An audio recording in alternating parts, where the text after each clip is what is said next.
This is the Whole Care Network.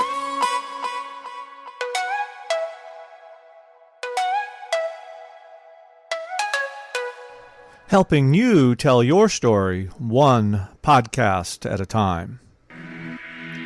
Content presented in the following podcast is for information purposes only. Views and opinions expressed in this podcast are solely those of the host and guest and may not represent the views and opinions of the Whole Care Network. Always consult with your physician for any medical advice, and always consult with your attorney for any legal advice. And thank you for listening to the Whole Care Network.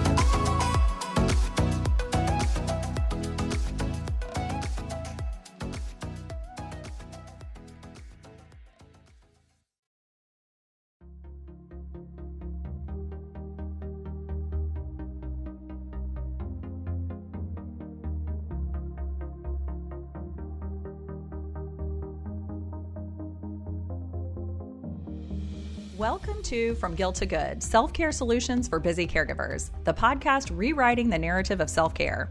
If you're a caregiver feeling stretched thin, torn between responsibilities, and longing for self-care, you're in the right place. I'm Jeanette Yates, a fellow caregiver and someone who spent years doing all the self-care things and never really feeling any better. After years of research, self-exploration, and trial and error, I found a way to create a sustainable self-care practice that made me feel good, not guilty. And From Guilt to Good, we'll explore how you can do that too. Together, we'll hear expert insights, actionable steps, and heartfelt stories to guide you toward rediscovering your worth, reclaiming your health, and getting back the life you've been too busy to enjoy. Do any of these statements sound familiar? Why is this so hard? Why am I so frustrated all the time? Why do I feel so selfish for feeling this way in the first place? If you've ever asked any of these or similar questions about your caregiving journey, this episode is for you. With me today is Laura Howe, a mental health clinician and community development strategist who works with churches, among others, to help them overcome burnout and strategies to prevent burnout in the first place. In today's episode, we'll be focusing on compassion fatigue and burnout, what it is, what it isn't, and strategies to build resilience in your self-care practice and caregiving journey. Welcome, Laura. I am so excited to meet you. Well, not meet you, be here. We've known each other for a long time. I don't know why I said that. That's right. But this is so fun. I'm honored to be on the podcast. Well, I introduced you. I know that I just got a snippet of what you do in the world. So do you have anything else to add before we jump in today? Sure. Yeah, sure. Yeah. So the work that I do with churches is helping ministry leaders prevent burnout and compassion fatigue. And as we'll talk more in the episode about what those are, so often it's the caregivers that experience this, those who are providing support and pastoral care or small group leaders, prayer teams, those who are in the thick of it with people. And so I offer courses and cohorts and training for those who want to have a strategic care ministry without burning out their teams. So definitely talk about compassion fatigue and burnout a lot in that.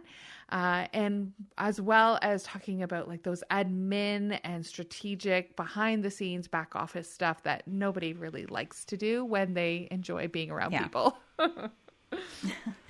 Well, and, that is why I wanted to have you on here today, because though, we have an audience from all different walks of life, different faiths and things like that, I know that because you work with basically people that are doing types of caregiving as their job, as their ministry, that is caregiving too. And you actually, you may not have known this, but when you were getting started with all of this, you had me preview something that you were working on, like a course on compassion fatigue. Yes. And you reached out to me because I was working in that faith space, but also you knew that I was a caregiver. And something that happened during that course, something I learned from you changed the trajectory of my caregiving and self-care journey. And so I wanted to invite you on the podcast so that you could share what you shared with me. So I'm gonna bring it out of you. So don't worry. I was like, oh gosh, I what hope you shared remember. with me. No, I got you. But I'm going to oversimplify the whole compassion fatigue thing, and I'll let you go into a more specific definition. But one of the things, I was carrying so much guilt around about my caregiving. Like, I just was not a good enough caregiver. I was not doing enough. I wasn't, providing enough care. I wasn't providing good enough care. When I did do that, I was, slacking in my other areas like parenting or whatever. And I constantly felt that guilt around all of that. And I was really wearing that as I don't know if I was wearing it as a cloak or it was like the opposite, like a weighted blanket, but not in a good way. It just was just weighing me down. Yeah. And I went and did your course and did some of the things with you. And then you and I would talk. And one of the big mindset shifts that happened during that time, Laura, was you explained that compassion fatigue was something that compassionate people experience. Mm-hmm. So it was almost like, well, you can't have compassion fatigue if you don't have compassion for people. Yeah. And I was like, oh, so I'm not really a jerk, even though I feel like one. No, there's no way. And so that changed the way I started thinking about compassion fatigue and caregiver burnout and stuff like that. So I know that's an oversimplification of compassion fatigue. So could you give me give us a more professional definition? Well, I like your definition. If I'm going to be perfectly honest, I think that is the crux of it. That's where the shift happens, is that when someone is so compassionate, they're so empathetic, they're so giving of their time, their energy, the space in their mind, everything, that they are fatigued, they are weary, they lose compassion for themselves, and so they don't give themselves a break. They're their worst critic, and it's due to not having opportunities to refuel. And I think we've all been there when we are absolutely depleted. We are our worst.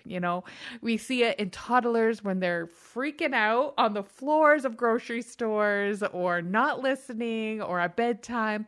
No one is their best self when they're fatigued. And compassion fatigue is a deep soul fatigue, because it comes from being so compassionate and empathetic without giving time for yourself to refuel, because you lose the compassion for yourself. And it is not a failure. It's not a weakness. It doesn't define you or disqualify you as a good person or a good parent, child, brother, sister, neighbor.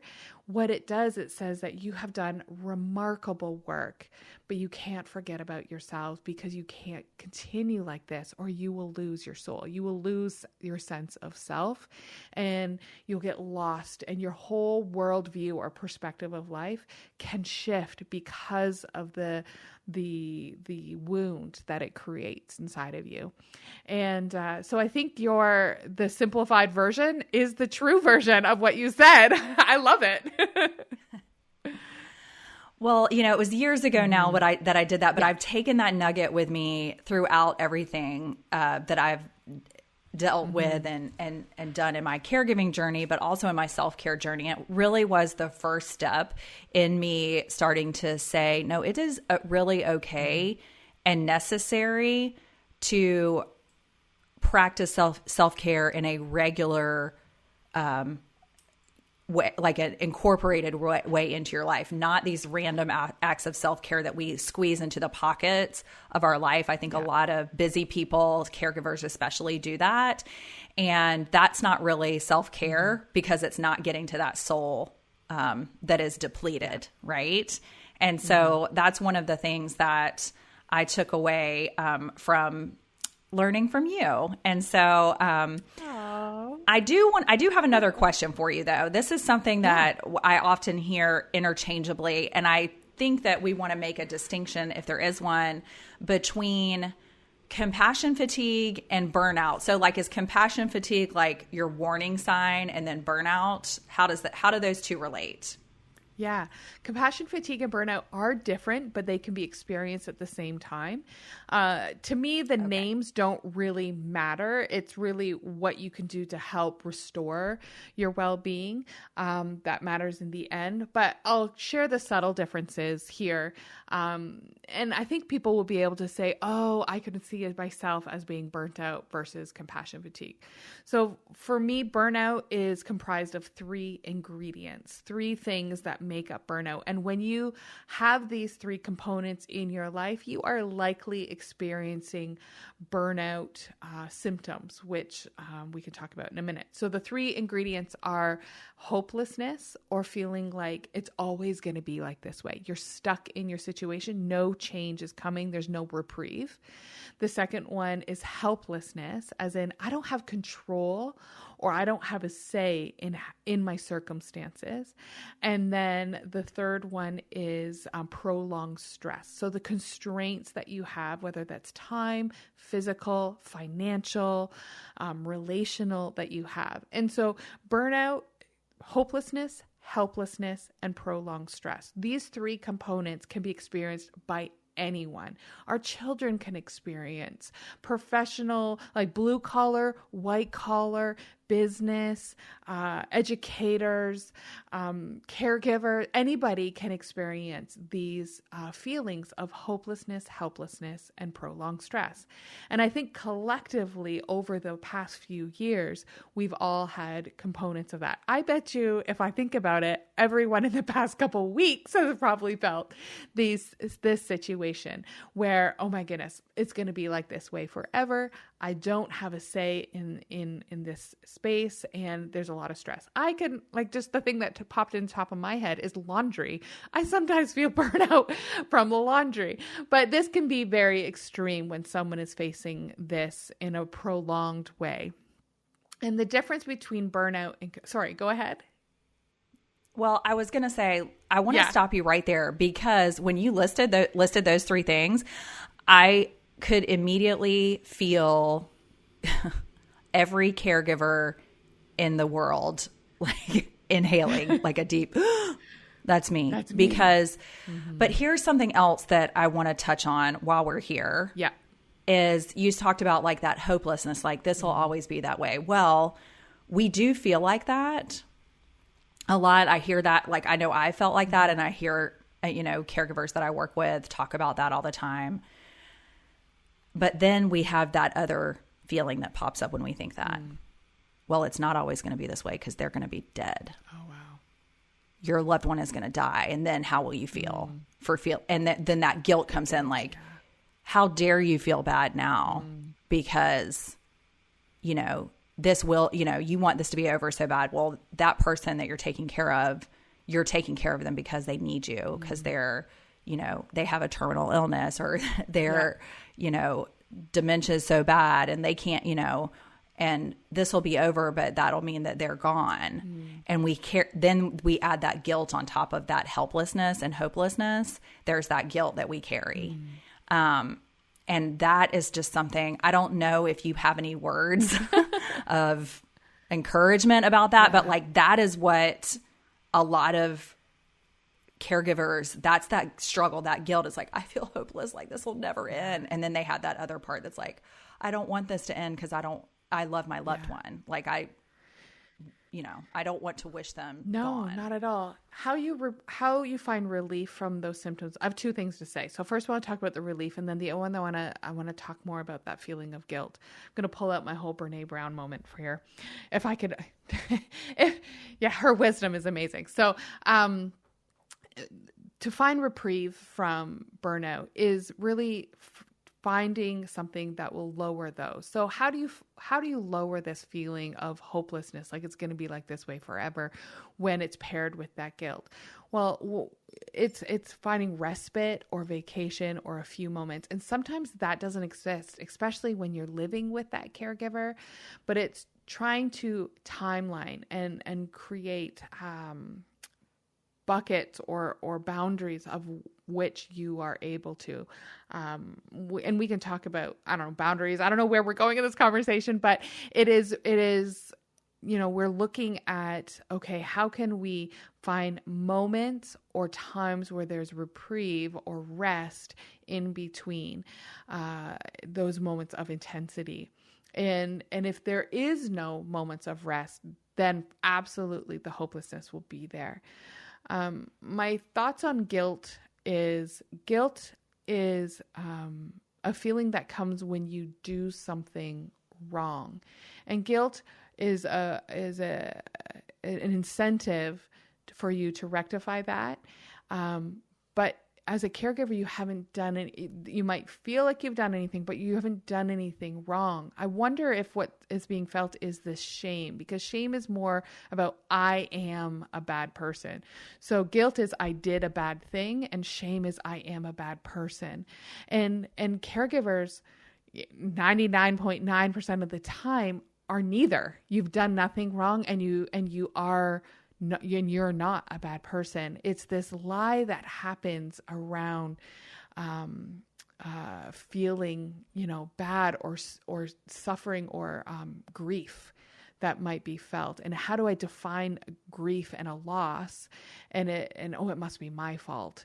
And so I'm a bad person. And so I just wonder if that guilt is coming from a shame, which is untrue, versus something you did wrong. Anyway, those are just thoughts that I had when you were talking.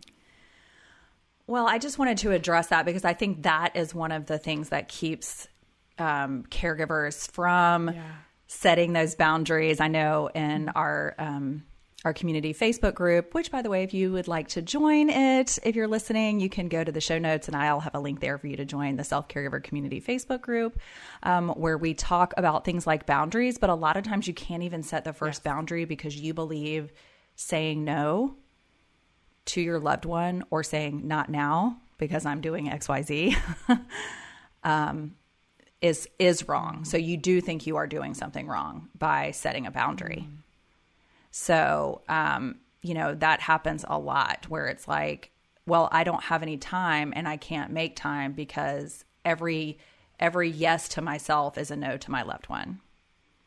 And I can't say no to my loved one. And so there's a lot of struggle there. And so one of the things that I'm working on and have worked on, in part because you taught me that all of that compassion fatigue and the burnout really is what I was experiencing, was because there's all these reasons, but the bottom line was I was not caring for myself, was not caring for my soul. I was doing all the things. I was even doing all the things that you read and do these things for self-care. Like I was doing all this.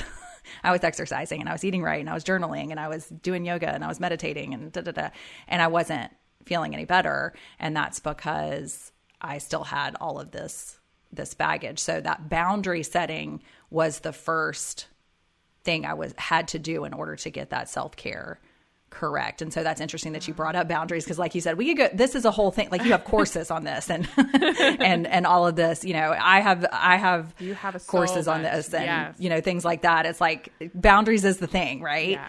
But I just wanted to hear from you on that specific issue of, and you're right, like guilt versus shame, we kind of use those interchangeably. One is more, I think we sometimes say it's guilt when it's probably shame. So that's a good point to bring up. Is that you or Brene? I think it's Brene. I wish I could take credit for that, but no, this is Queen Brene, the social worker's queen bee. Oh gosh. Well, one of the things did you want to say anything else about boundaries? Because like I really think that's the linchpin of self-care, is for caregivers, especially because they don't have the time.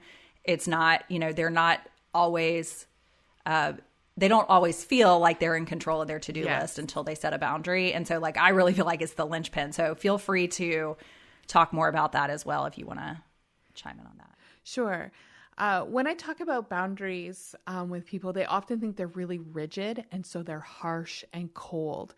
And boundaries don't have to be like that. You don't have to approach it where I am rejecting someone or I am cold and cruel.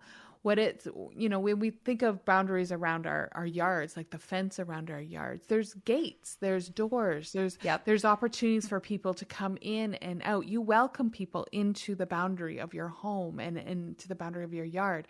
And so there's always opportunity and grace and ways that you can engage with people, even though you have very clear boundaries. And so boundaries doesn't have to be a cold, cruel rejection thing. Boundaries is just a understanding of what is within your capacity or responsibility, and what is outside of your responsibility or capacity in that moment. And those are flexible, those are changeable, although you need to be clear on what those are in that moment. Very good point. And I love that you said capacity, because I think that's part of the boundaries as well. We talk about creating a definition for yourself of what your caregiving capacity is, what your capacity for self-care and caregiving is before you create a boundary. Yeah. And then, you talk about a gate, and I've also heard it like a moat or like a drawbridge at a castle. Okay. Like you can lower it down or raise it up. And so there is flexibility and grace and self-compassion and compassion for other people within that boundary. So I think that's really important. If you're listening today and you want to go through my boundaries workshop, that'll be in the show notes too, along with a bunch of other links from Laura as well.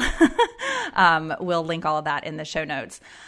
Laura, I did want to talk to you a little bit about, you work with trying to help people like avoid burnout, but to be honest, everyone that's listening to this, we're there. We can't avoid it. We're like swimming around in it. We're like trying, we're in it. So let's give our listeners some self-care practices or just some simple tips to get started with some things that can help them recover from burnout or compassion fatigue, or that just sheer, exhaustion, overwhelming exhaustion, mental and emotional and physical exhaustion, right? Yeah. Let's give them some little things they can do. Okay. And everyone is just ready to roll their eyes at me right now, because we always hear the same things and we think, oh my gosh, this person has no clue. And you're right. I do not know what you're facing. So I don't want you to think anything that I say right now is something that is, oh, she has no idea, because I want to validate the experience that you are. What I'm about to share is not going to solve, is not going to be a solution. It's not going to remove the pressure that you feel. You're not suddenly going to be on dry ground feeling fantastic. Yes. This is a journey, and this is a struggle that you're facing day in and day out.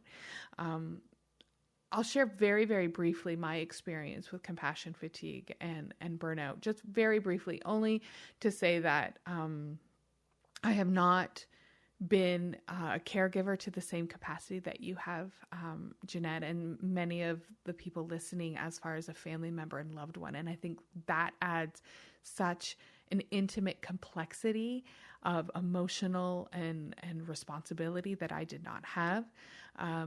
But I was a social worker. I guess I still am, but I was a practicing social worker for 15 years. And in that journey, I had a lot of people who had wartime trauma, were refugees, and sexual violence past. And so hearing these traumatic stories day in and day out, I would find myself awake at night, not able to sleep, or having nightmares, or I would sit in the parking lot of my workplace knowing that these people relied on me, needed me, were desperate to access the resources that I had.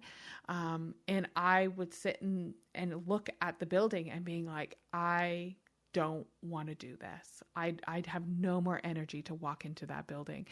And so while our stories are very different, the emotions, the human emotions of feeling of resentment, of exhaustion, of the knowing you're needed, and fulfilling that responsibility, but on the inside you're numb and is human. And so many of us share this story. So the 7 keys to resilience that I'm going to share now are not lip service. These are things that I relied on so that I could maintain my mental health, and complete, being completely honest there.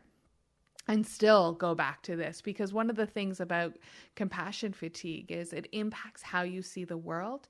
And like a wound, you're a bit more sensitive. And so I find myself slipping back into old habits, and I'll share some of those, what they are, very quickly. And if I don't know my red flags, if I don't know where kind of I am on the scale of well-being, and if I don't pay attention to that, I can quite easily, even today when I am not doing the intensity of caregiving work that I once did, I can easily slip back. So, yes. Yeah. So resilience isn't like a set it and forget it. Oh gosh, no. Or like, it's not like a crock-pot situation. It's a practice. Yeah.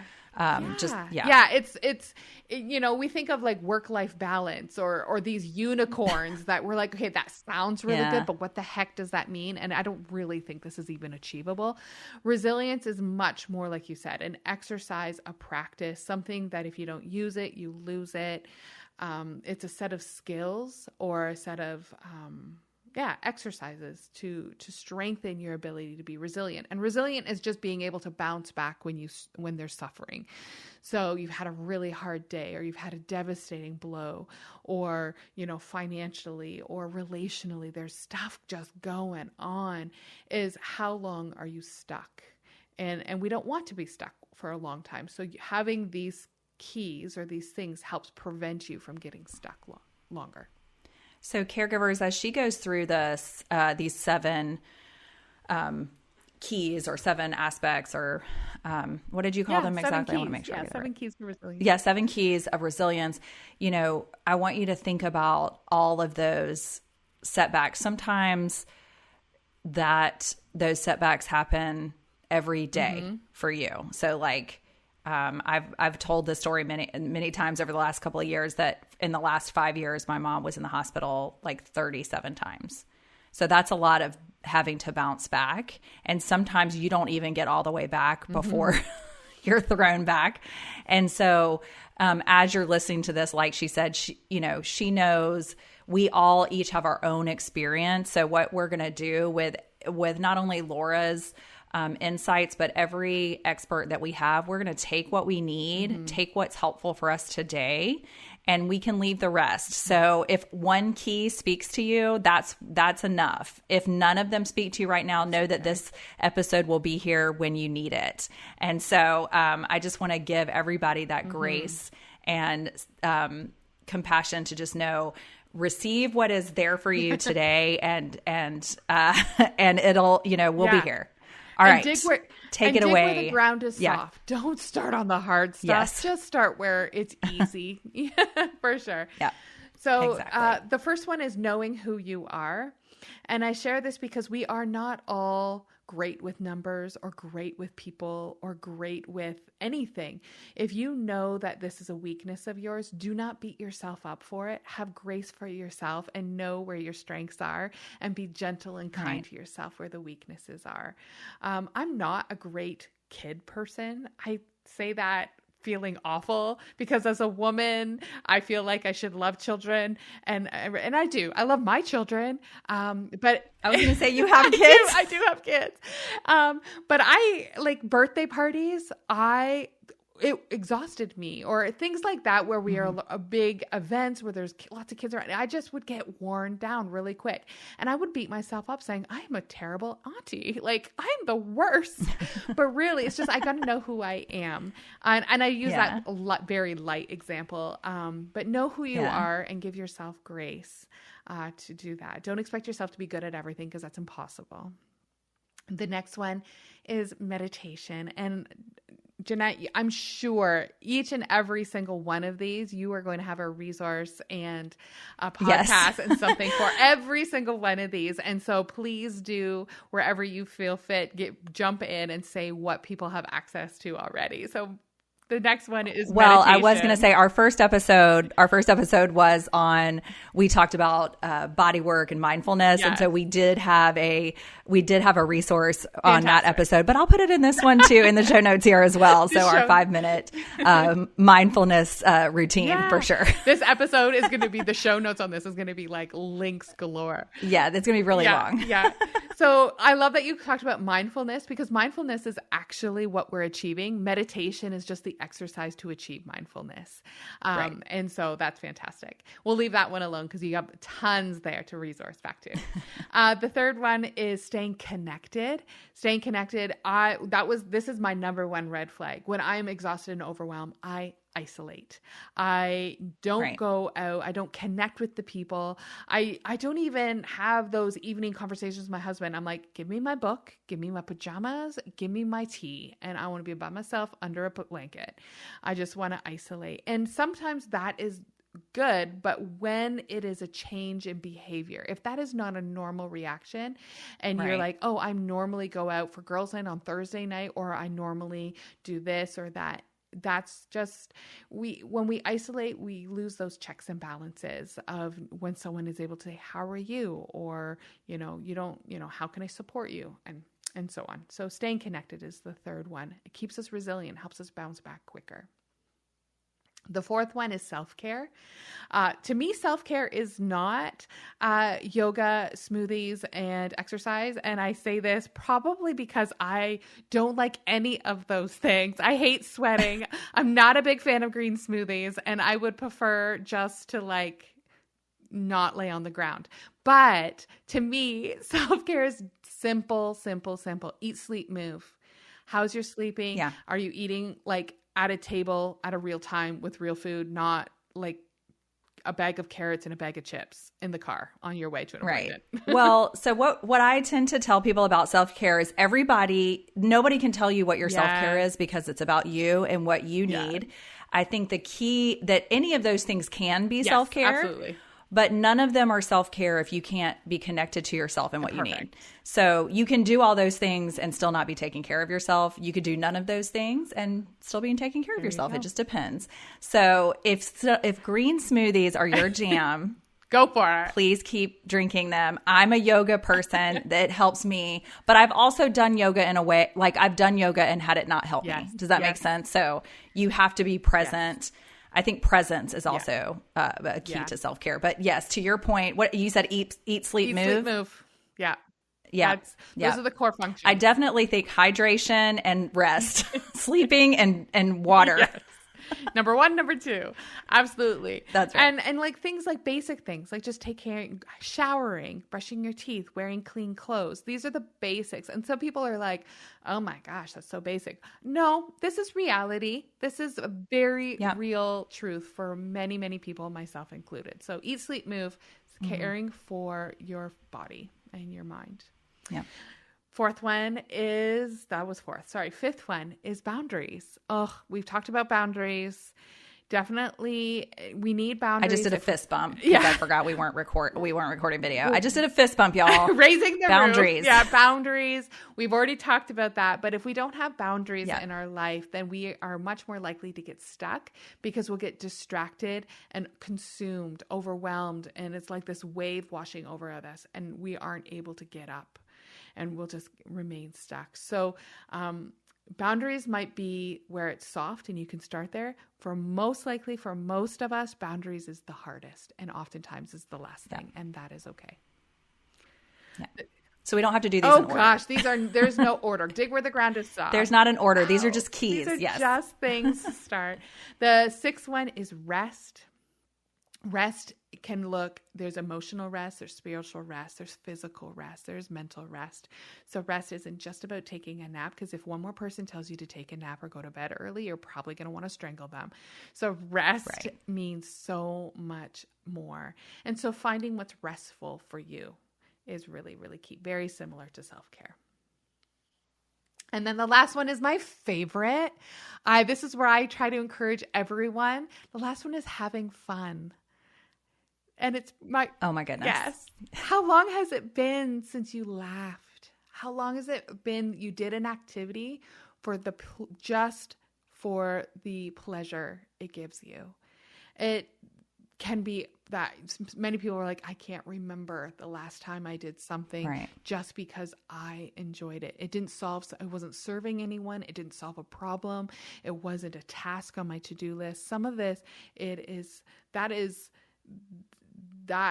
not the life that we were created to have. And so I just want to encourage you, if you're a caregiver in your career and at home, please don't be a caregiver in your volunteer time.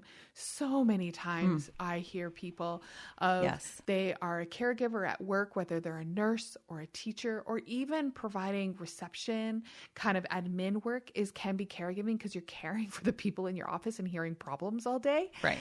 And then you're a caregiver at home for your children or loved ones. And then people volunteer in like small groups, and they're leading these small groups, or they're leading for these kids. Not saying that you can volunteer. I'm not saying don't engage with your community. I'm a big advocate of that, but doing it in maybe a different capacity that your soul enjoys, that fun part. So it's something creative or something outside of doing caregiving. So those are the 6. Well, and that goes back to knowing your capacity and knowing like who you are. Exactly. It's like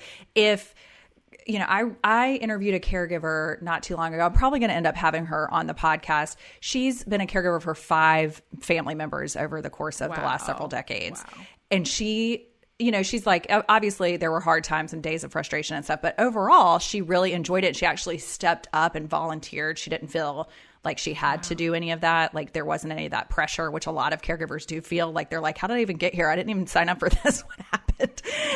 But she did that and she actually enjoys it. So maybe for her, volunteering in the nursery, at church or going to the community, that may be something that does fill her up. Yeah. But for other people, like you say, if that's just going to pull more out of them, then that's not a great idea. Another thing I wanted to say about this having fun piece is I don't know how many times I would be at the beach with my family or at Universal or, we've gotten out of town for vacation finally. And basically I'm too tired to do anything. First of all, I'm like, do I have to do any of this stuff? Can I just sleep the whole time? So I wasn't into it. I wanted to be, but I just was so tired. Or I would be present physically, but my mind was, running through the to-do list in my brain, running through what wasn't getting done because I wasn't doing my regular things, what I was going to have to do when I got back. And so I really think one of the keys of having fun, one of the keys of having fun is to really work on those boundaries so that you can be present and all of those things. So the keys, while you don't have to do them in order, some of them kind of bolster each other. So the more rest you get, the more boundaries you have, the more you know yourself, the better you are able to have fun in those times. And so that's why it's so important to work on all of these things at your own pace when you can, but each key will support and bolster the others. So that is so helpful, Laura. That was, I hope it wasn't too much. No, well, you know what? I'm going to probably do a little bonus episode, just kind of hitting those keys again and talking a little bit through them as well, because like you said, there is a lot there. We could probably do a whole series on each one, and maybe we will. But I thank you so much for your time today and giving your expertise and sharing with our listeners your insights. I will make sure to link your website in the show notes. Is there any other way you want people to get in touch with you as well if they have any questions about compassion fatigue or anything? Absolutely. I'm on Instagram and Facebook. I wish I'm not the greatest with social, so look up Hope Made Strong and you'll find me. Yeah. I don't know my handles. I should know. Yeah, no, it's okay. I'll put something in the show notes. You guys, she has given us so many things to think about, but the bottom line is just remember, if you're struggling, if you're feeling like you might, I'm a selfish person, or I'm not doing a good enough job, or I'm not giving enough, or, or like maybe you're like feeling that kind of just like frustration with your loved one sometimes, like, why can't they do this for themselves? Or I'm tired of having to do this. And then you feel that like, oh, what kind of person am I? What, I must be, a selfish person. Chances are that's not true about you, right? If you didn't care, you wouldn't be worried about it. Exactly. If you weren't a compassionate person, you wouldn't be worried. And so remember the basic definition, the basic thing to remember about compassion fatigue is you can't have it unless you have compassion. So if you're experiencing that compassion fatigue, or you feel any of that helplessness, hopelessness, those feelings, just know that you are not alone. There are people here to listen. You have a support system. Head to the show notes. I will link all of the stuff that we talked about. We have a self-care community for caregivers. We have a boundaries workshop for caregivers, and that I share how I set my first boundary in that workshop, because it was so... and I always try to bring humor to it. You know what I'm saying? Because if we can't laugh, yes. sometimes we're crying. So thank you, Laura, for your time. Thanks everyone for listening. And thank you for joining me today. From Guilt to Good podcast is a proud member of the Whole Care Podcast Network. To access additional self-care resources that help you feel good, not guilty, check out those show notes or head to theselfcaregiver.com. Subscribe now and join me in going from guilt to good as you rediscover your worth, reclaim your health, and get back the life you've been too busy to enjoy. And if you enjoyed this show, please take a moment to leave us a review. Your feedback matters. We're redefining self-care for caregivers one episode at a time. Until next time, remember, you are worthy of the same care you give others.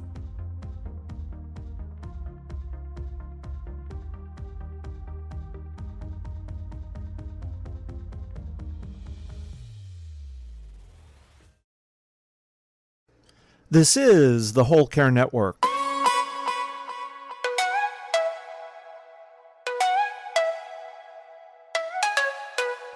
Helping you tell your story one podcast at a time.